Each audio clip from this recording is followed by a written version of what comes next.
नमस्कार आप सभी का। मैं आर्या एस्ट्रो पाठशाला में आप सभी का स्वागत करता हूं एक बार फिर।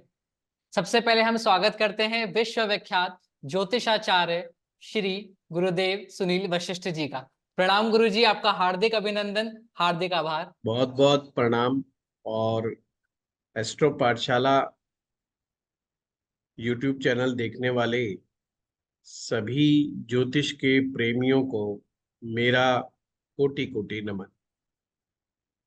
सबसे पहले हम अपने दर्शकों को बताना चाहते हैं कि उनका प्यार हम पर बहुत अच्छी तरीके से मिल रहा है, हमें मिल रहा है, आपकी कृपा हम पर है।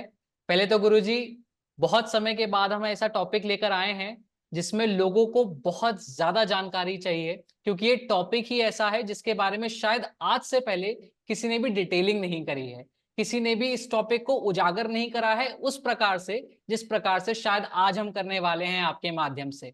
जो टॉपिक हमने लिया है वो है ब्लैक मैजिक। ब्लैक मैजिक जब हम वर्ड सुनते हैं या जब हम शब्द सुनते हैं, उससे हमारे दिमाग में बहुत सारी चीजें आती हैं कि पराविद्या, अपराविद्या या काला जादू। बेसिकली हमारा कॉन्सेप्ट इस इंटरव्यू के माध्यम से ये है कि हम लोगों को बताएं कि इसके पीछे की सच्चाई क्या है। जैसे कि हम ज्योतिष के अनुसार अपना कार्य करते हैं, ज्योतिष के माध्यम से दुनिया को दिखाते हैं कि हम क्या करना चाहते हैं या क्या कहना चाहते हैं। इसीलिए मैं आपसे जानना चाहता हूं कि कुंडली में के कैसे पता लगाएं कि किस पर काला जादू हो सकता है। देखो, ये सच बात है कि आज के समय में और कई वर्षों से, क्योंकि मुझे बहुत लंबा समय हो गया है ज्योतिष का अभ्यास करते हुए, बहुत सारे लोग इस बात को लेकर के बड़े चिंतित रहते हैं। और उन्हें कई बार ये एहसास होता है कि कहीं हमारे ऊपर कोई ब्लैक मैजिक तो नहीं हो गया, यानी कि कोई किसी ने टोना टोटका तो नहीं करवा दिया, कोई काला जादू तो नहीं करवा दिया, किसी ने तंत्र मंत्र तो नहीं करवा दिया।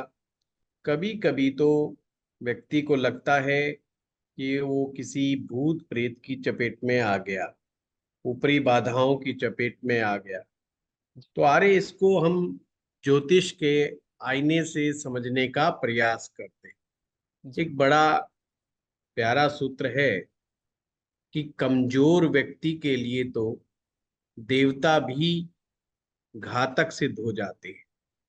इस अच्छा। पूरे सृष्टि चक्र में सारा खेल शक्ति का है, एनर्जी का है, ऊर्जा का है। जो व्यक्ति ऊर्जावान है, जो व्यक्ति शक्तिशाली है, उस व्यक्ति का कोई कुछ भी नहीं बिगाड़ सकता। हमारे ज्योतिष शास्त्र में फलादेश करते समय हम नौ ग्रहों को का विश्लेषण करते हैं। और जब कोई विशेष ग्रह कमजोर हो जाते हैं तो ऐसी समस्याएं पैदा हो। इन चीजों के लिए चार ग्रह विशेष जिम्मेवार है ऐसी समस्याओं के लिए। पहला है मंगल ग्रह, दूसरा है राहु ग्रह, और तीसरा है चंद्रमा, चौथा है शनि ग्रह। ये चार ग्रह हैं।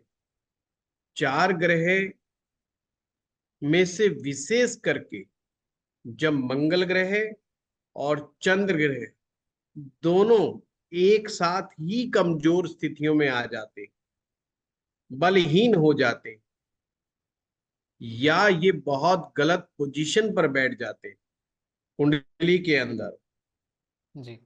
तो ऐसी समस्या होने के चांस बढ़ जाते। ऐसे में राहु ग्रह आग में घी डालने का काम कर देता है। शनि ग्रह ये उस समस्या को बढ़ाने का कार्य कर सकता है। तो सबसे पहले हम समझे कि तो जिस व्यक्ति का मंगल कमजोर होगा, मंगल को आप ऐसे समझो हमारे शरीर का रक्त, खून। कहते हैं हमारा खून ही कमजोर है, इसलिए अक्सर भूत प्रेतों के मामले में छोटे बच्चों को बचा के रखा जाता है। हम्म, कोई ऐसी हॉन्टेड प्लेस हो, वहां से बच्चों को नहीं जाने दिया जाता, जी।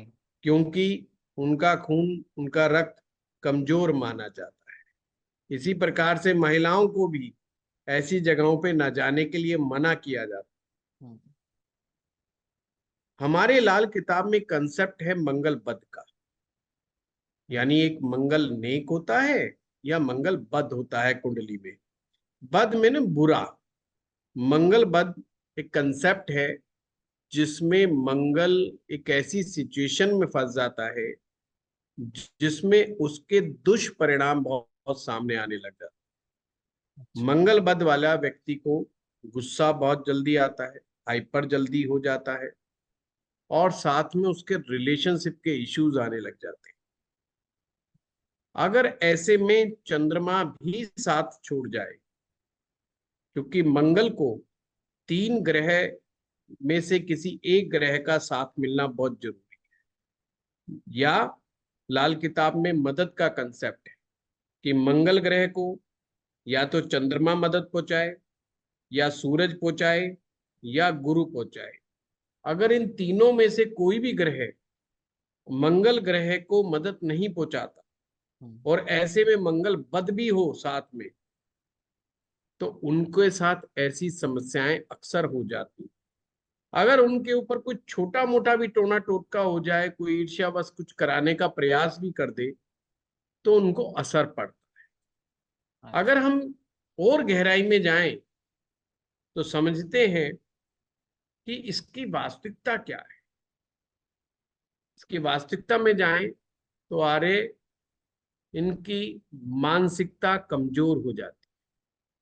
चंद्रमा मन का कारक होने की वजह हम्म, से मन की स्थिति कमजोर हो जाती है, और रक्त तो पहले से ही उसका कमजोर है मंगल की वजह से।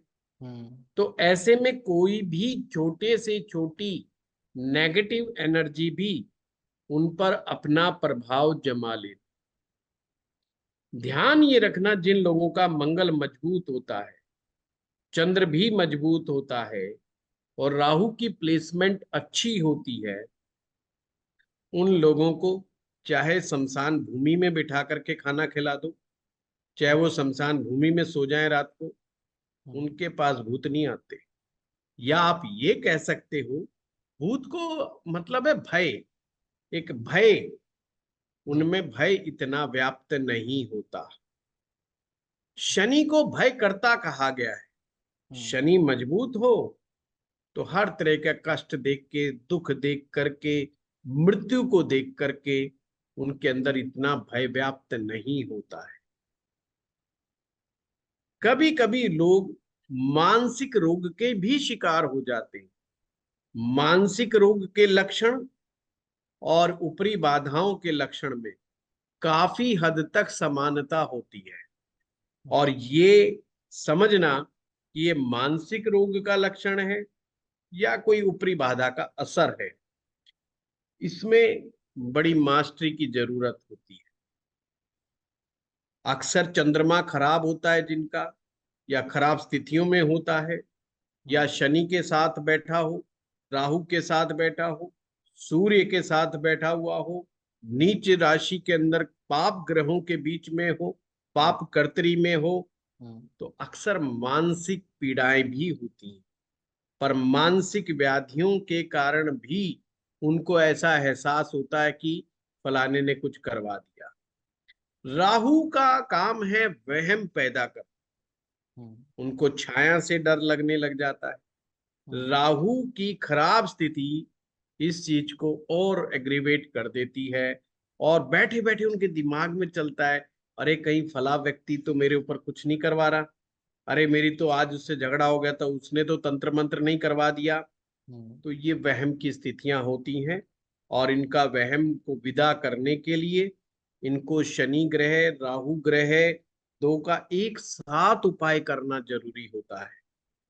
अच्छा। पर जिन लोगों को चाहे मानसिक दोष के कारण कुछ ऐसा हो जाए, चाहे उनको असली में हो जाए, क्योंकि हम्म, जिस व्यक्ति के साथ ऐसा फील होता है, आप उसको सामान्य रूप से समझा करके तो आप उसका रोग को समाप्त नहीं कर नहीं सकते। कर सकते। आपको उसी की बात सुननी पड़ेगी, बड़े ध्यान पूर्वक उसको समझना पड़ेगा और उसका मन मानसिकता को समझना पड़ेगा, फिर उपाय बताना पड़ेगा। और जब आप उपाय बताएंगे तो आप देखेंगे कि उनको रिलीफ भी मिलना शुरू हो गया। तो हम समझते हैं चाहे किसी भी कारण उसके ऐसे लक्षण आ रहे हैं, उनको कुछ बड़े स्ट्रांग उपाय मैं आपको रिकमेंड करता हूं। वो अगर ये करना शुरू कर दें तो उनको बहुत जल्दी रिलीफ मिलता है। सबसे पहले तो ऐसे जातकों को या किसी के परिवार में ऐसा व्यक्ति है तो उन्हें मंगल बध का उपाय सबसे पहले करना चाहिए। अच्छा। यानी मंगल बध को मंगल नीक करने का उपाय करना चाहिए। अगर व्यक्ति ज्यादा हाइपर हो रहा हो तो एक प्रयोग होता है जिसे ज्योति प्रयोग कहते हैं। यानी कि अपने घर में अखंड देसी घी का दिया जला करके उस दिए के सामने और हनुमान जी की प्रतिमा रख ले, तस्वीर रख ले, या हनुमान जी का यंत्र स्थापित करें अपने घर में। मंगलवार के दिन या शनिवार के दिन या अमावस्या के दिन ये पूजा आपको आरंभ करनी। उस दिन से डेली 108 पाठ हनुमान चालीसा के उस अखंड ज्योत के सामने बैठ करके करने चाहिए। अब प्रश्न ये उठता है कि एक व्यक्ति बेचारा कैसे 108 को पूरा करेगा, वो तो सारा दिन उसी में बैठा रहेगा। तो इसमें ये है, उस व्यक्ति को जो पीड़ित है बीच में बिठा लिया जाए। परिवार में 4 सदस्य, 5 सदस्य, 6 सदस्य जितने भी हैं, सारे उसकी गोलदारा बना करके और जोर जोर के एक साथ पाठ, अर्थात सारा परिवार भी मिलकर के 108 पाठ कुल मिलाकर के टोटल कर सकता है। ऐसा 45 डेज तक उनको करना चाहिए। असर 5-7 दिन के बाद ही आना शुरू हो जाएगा उनको, और बीच बीच में इसमें भड़काव उसमें ज्यादा उठेगा, ये ध्यान रखना। पर डरने की, घबराने की आवश्यकता नहीं। जब भी आप पूजा आरंभ करें तो तांबे के लोटे में जल जरूर स्थापित रखें, और अगर वो व्यक्ति भड़कने लगे तो जल का छिड़काव, साथ में थोड़ा थोड़ा जल का छिड़काव कर देंगे, उसी से थोड़ा शांति मिलती है। अब चाहे ये मानसिक कष्ट हो, मानसिक बाधा हो, उसमें काफी रिलीफ मिलता है ऐसे लोगों को। दूसरा है गायत्री मंत्र का प्रयोग। अगर किसी का सूर्य ग्रह कमजोर हो, चंद्रमा कमजोर हो, साथ में मंगल भी कमजोर हो जाए, तीनों ग्रहों के लिए गायत्री मंत्र अद्भुत है। और मां गायत्री का दिव्य तेज इतना स्ट्रांग है, इतनी स्ट्रांग ऊर्जा है गायत्री मंत्र की, भूत प्रेत की बात छोड़ो, कोई भी नेगेटिव एनर्जी उसके आसपास भी नहीं फटक सकती। जिस परिवार में आस्था के साथ, विश्वास के साथ, विधि विधान के साथ गायत्री मंत्र का, माँ गायत्री की पूजा की जाती है, अर्चना की जाती है, वहां ये सब नेगेटिव एनर्जी यहाँ पर काम नहीं करती किसी प्रकार। और उन लोगों पर क्या किराया कितना भी कुछ भी हो, अगर हुआ है तो कट जाएगा, और अभी नहीं हुआ तो नहीं होगा भविष्य में। ऐसे लोगों को डेली 21 माला मिनिमम गायत्री मंत्र का जप करना चाहिए। और अगर कोई पीड़ित हो गया है तो 108 माला मंत्र जाप गायत्री मंत्र का, चाहे परिवार वाले मिलके ही करें, वो उनकी अपनी है, 21-21 करके 5 जने भी कर सकते हैं उसको। अच्छा। सेम देसी घी का दिया जला करके माँ गायत्री की प्रतिमा के सामने, और बहुत ही इसमें सात्विकता की आवश्यकता है, बड़ी शुद्धता की आवश्यकता है। इस बीच में चाहे आप हनुमान जी का प्रयोग करें, चाहे आप माँ गायत्री मंत्र की साधना का उपयोग करें, किसी प्रकार का घर में मांस मच्छी का सेवन नहीं करें, मदिरा का सेवन नहीं करें। जितने सात्विक तरीके से रहेंगे उतनी ही घर की ऊर्जा भी बढ़ेगी, आपकी स्वयं की ऊर्जा भी बढ़ेगी। और ये जब ऊर्जा बढ़ेगी तो ये सब नकारात्मक ऊर्जाएं आपकी समाप्त हो जाएंगी। एक और मैं प्रयोग आपको बताता हूं, जो शनि और राहु से रिलेटेड प्रयोग है। जी। जो उसको भी वहम है अपना कि मेरे ऊपर कुछ करवा दिया गया, अक्सर तो वहम होता है, मैक्सिमम केस में वहम होता है, हम्म। और लक्षण आ रहे होते हैं उनको, तो उनको तो लगता हो गया हमारे ऊपर है। तो ऐसे जातकों को अमावस्या वाले दिन 11 नारियल, जटाधारी नारियल, एक काले कपड़े में 1.25 किलो जौ, दूसरे काले कपड़े में 1.25 किलो काला चना, और इसी प्रकार से 1.25 किलो काले उड़द, 1.25 किलो काले तिल, ये सारी सामग्री की अलग अलग पोटलियां बना ली। 11 नारियल और ये सामग्री अलग अलग मिला लेनी, मिलानी नहीं है, सब अलग अलग रखनी है। और ना सबसे पहले ऐसे जातक को अमावस्या वाले दिन गंगा जी की नदी में स्नान करे। और जो भारत देश के अंदर अन्य नदियां हैं जो कि पवित्र नदियां कहलाती हैं, हम्म। जैसे नर्मदा नदी है, यमुना जी है, गंगा जी है, बहुत सी ऐसी नदियां हैं जो बहुत पवित्र मानी जाती हैं। किसी भी पवित्र नदी में, पवित्र कुंड में भी स्नान करके इस प्रयोग को आरंभ किया जा सकता है।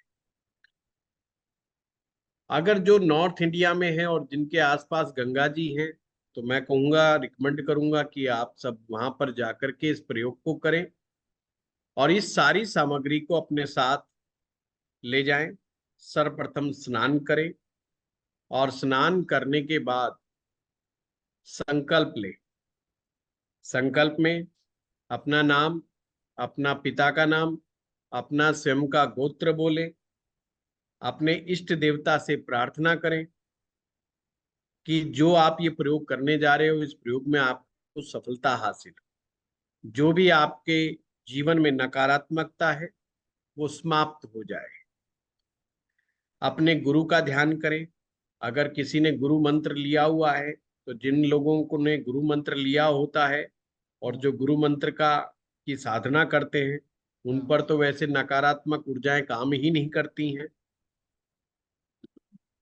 और या किसी गुरु को मानते हैं तो उनका ध्यान करें।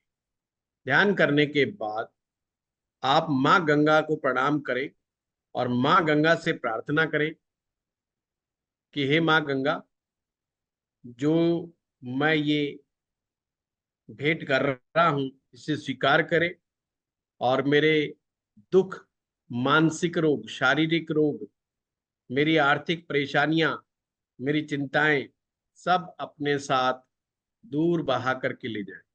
ऐसा करते हुए एक एक नारियल को अपने ऊपर से 7 बार वारे और ऐसे हाथ करके जल प्रवाह कर दे। सबसे पहले 11 नारियल करें, फिर एक एक पोटली को, प्रत्येक को 7 बार वार करके जो है जल प्रवाह कर सकते हैं। फिर दोबारा स्नान करें। स्नान करने के बाद वो वस्त्र, चप्पल, जूते सब वहीं छोड़ दें, जो भी आपने पहने हुए, नया वस्त्र, नए चप्पल धारण करें वहां पर, और कुछ गरीबों को खाना खिला दें। ऐसा करने से नकारात्मक ऊर्जा का प्रभाव एकदम से इमीडिएट असर कम हो जाता है। ये अमावस्या को कर शुरू करने के बाद फिर हर शनिवार को कम से कम 11 या 21 शनिवार तक कर सकते हैं।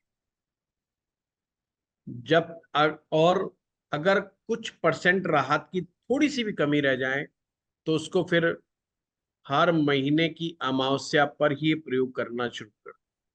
चाहे पितृदोष हो घर में, किसी प्रकार की नकारात्मकता हो घर में, आर्थिक हानियां हो रही हो, कि कोई भी कारण हो, ये प्रयोग अद्भुत तरीके से काम करता है। इसमें एक साधना, काल भैरव भगवान की साधना भी बहुत अच्छा कार्य करती है। अच्छा। किसी दैवज्ञ से मिल करके, किसी विद्वान व्यक्ति से मिल करके भगवान काल भैरव की साधना भी की जा सकती। भगवान काल भैरव का प्रयोग भी इस मामले में अच्छे परिणाम दे सकता है।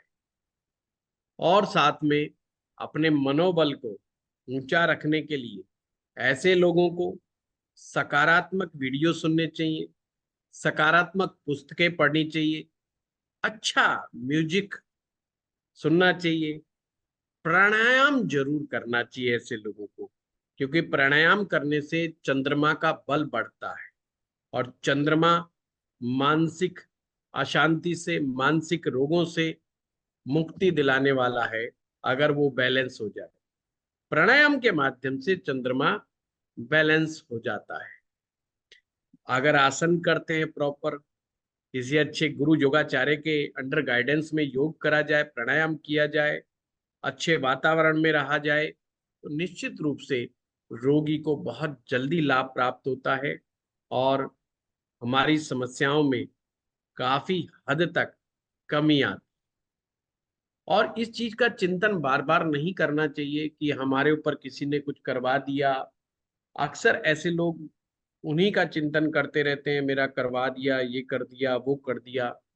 मैक्सिमम केसेस में मानसिक कमजोरियों के होते हैं, मानसिक रोग के होते हैं और अच्छे वैद्य से भी सलाह लिए जानी चाहिए। अच्छे डॉक्टर से, अच्छे साइकेट्रिस्ट से भी मदद जरूर लेनी चाहिए। तो ऐसे मामलों में मैं कहता हूं एक अच्छा कुशल डॉक्टर, चिकित्सक और एक अच्छा ज्योतिषाचार्य दोनों मिलकर के ऐसे केसेस में बड़े अच्छे काम कर सकते हैं। क्योंकि कुछ परिवारों में पितृदोष वगैरह भी होते हैं, कुछ ऐसे दोष हमारे ज्योतिष शास्त्र में कहे गए हैं जिनकी वजह से भी व्यक्ति में ऐसे समस्याएं आ जाती हैं। कभी कभी कुछ दशाएं ऐसी होती हैं, खास करके राहु की दशा, मंगल की दशा, केतु की दशाएं, इन दशाओं में ऐसी घटनाएं बढ़ जाती, होने के चांस बढ़ जाते हैं। पर ध्यान रखिएगा, केवल एक ग्रह के कारण ये सब कुछ नहीं होता है। जब तक उस घटना की सारी टर्म्स एंड कंडीशन फुलफिल नहीं होंगी, ऐसी नहीं होती। हर मानसिक रोग भूत प्रेत का केस नहीं होता और हर भूत प्रेत का केस मानसिक रोग नहीं होता। तो ये हमेशा ध्यान रखना चाहिए। भूत प्रेत के एक्सपर्ट नाम मात्र भी नहीं है, पर भूत विद्या जरूर हमारे शास्त्रों में। हमारा शरीर ही एक प्रकार का पंचभूतों से ही हमारा शरीर बना है। जी। जब ये हमारे पंचभूत में विषमताएं आ जाती हैं, जब हमारे शरीर के एलिमेंट्स, तत्व कमजोर होने लग जाते हैं, तो हमारे वातावरण में जो शुद्र शक्तियां हैं, नकारात्मक शक्तियां हैं, ये हम पर आक्रमण कर बैठती हैं। और हमारे अब इनको ग्रहों का नाम दे दो, चाहे नकारात्मक शक्तियों का नाम दे दो, आप कुछ भी कह सकते हैं, परंतु ये जो उपाय सुझाए हैं, इन उपायों से काफी हद तक लाभ मिलेगा।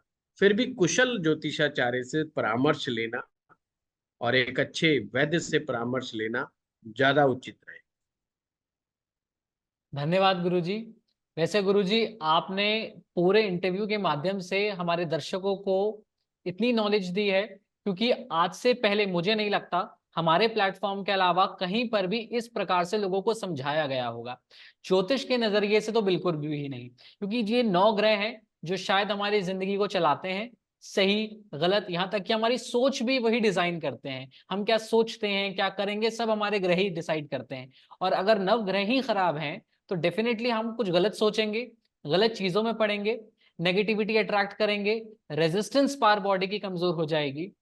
धन्यवाद गुरुजी इतनी ज्यादा जानकारी के लिए। वैसे मैं अपने दर्शकों को बताना चाहता हूं कि हमारे तीनों चैनल्स, एस्ट्रो पाठशाला, गुरुदेव सुनील वशिष्ठ और ज्योतिष द सोल पाथ, तीनों को आपका प्यार भरपूर मिल रहा है। जिन लोगों ने अभी हमारे तीनों चैनल सब्सक्राइब नहीं करे हैं, कृपया करके हमारे तीनों चैनल सब्सक्राइब करें, लाइक करें और हमारे वीडियोस देखते रहें। हमें कमेंट सेक्शंस में जरूर बताएं आपको हमारे वीडियोस कैसे लगते हैं।